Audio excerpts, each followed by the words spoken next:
What's up gamers, it's Fun Guy here. So it's now been about a week since the Battlefield beta, and since then there has been a lot of time for discussion regarding the pros and cons of what we've seen so far.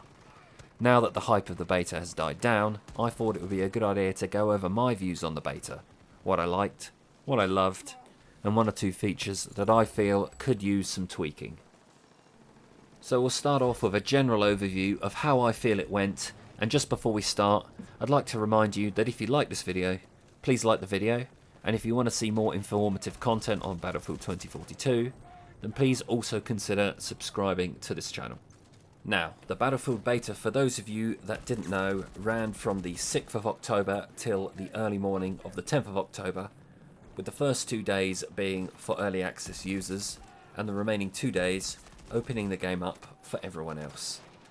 We were given the chance to play Conquest on the Orbital map with PC users as well as PlayStation 5 and Xbox S/X users playing on the full map with 128 players, while Xbox One and PlayStation 4 users could play a scaled down version of the map with 64 players.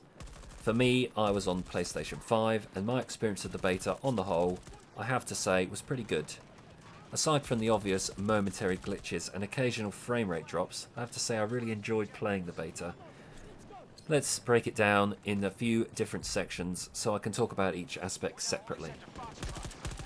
We'll start with the gunplay, and I honestly really think they hit the nail right on the head with the gunplay in 2042. Engagements at close and medium range are very fast paced, without the time to kill being too crazy. And at long range also, I really like the fact that you have to use control bursts with ARs and MGs and the like. Of course, I'm a big fan of those sweet spots on sniper rifles from Battlefield 1, so I would have liked to see that make a return, but I can't complain with the way it's all turned out. The movement in Battlefield 2042 is pretty fast, almost as fast paced as Battlefield 5. I know there are a lot of complaints about the bunny hopping in the beta, but I know that this is going to be rebalanced in time for launch, so that really isn't an issue for me. Sliding feels good, just seems a little bit crisper than in Battlefield 5. At times, in Battlefield 5, I'd feel like certain players were running around on rollerblades, and you just couldn't hit them, what with all the skating around. But nothing like that on the beta, so good work there. Vehicles work pretty good. Not quite as overpowered as in Battlefield 4, and they also don't feel like they're made of paper, as they tended to do in Battlefield 1 and Battlefield 5 at times. The jets seemed a little bit weird to fly at first, but I soon got used to them. The skybox is a lot higher in this new game, so we can expect to have some aerial battles way up there. One thing I wasn't quite keen on though, was the way they've idiot-proofed the helicopter flight controls. I feel like this was done to make it easier for new players to get the hang of flying helicopters around, which I totally understand.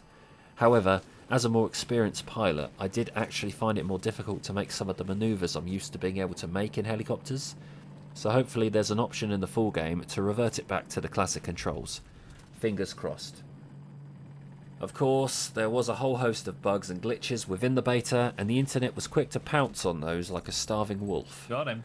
Going into the beta, I had no illusions that there wouldn't be issues like this, and I am satisfied with their statements that most, if not all, of these issues have been fixed already. Of course, there were a few new bugs that they haven't seen yet, but those were addressed and will be fixed in time for the full release on November. And I do expect they might release a statement or a new article on their website about that, so stay tuned for that in the next video. Now, probably the hottest topic of the beta was the specialists. These turn out to be a bit of a Marmite issue. You either love them or hated them. Lovely, lovely. And I can see what people are talking about when it comes to the balancing issues, with some specialists being a lot more popular seemingly than others. But what we need to remember, I think, is that in the full game, on release, there'll be 10 specialists to choose from. So we only have 4 in the beta, you know. Some of them are overpowered compared to others. Nice. I think that in the full game, we will find that they all kind of balance each other out pretty well. And of course, if you really don't like them that much, you can just go ahead and create a version of Battlefield 2042 without the specialists, the old healing gun. using the Battlefield portal, of course. As always, guys, let me know your thoughts on the beta in the comments below, and also maybe give the link on the right of the screen here a click to see my review of the Hazard Zone reveal when that video goes live in the next day or two.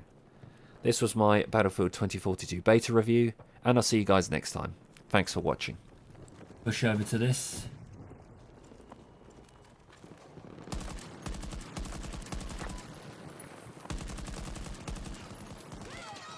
Thanks for the save.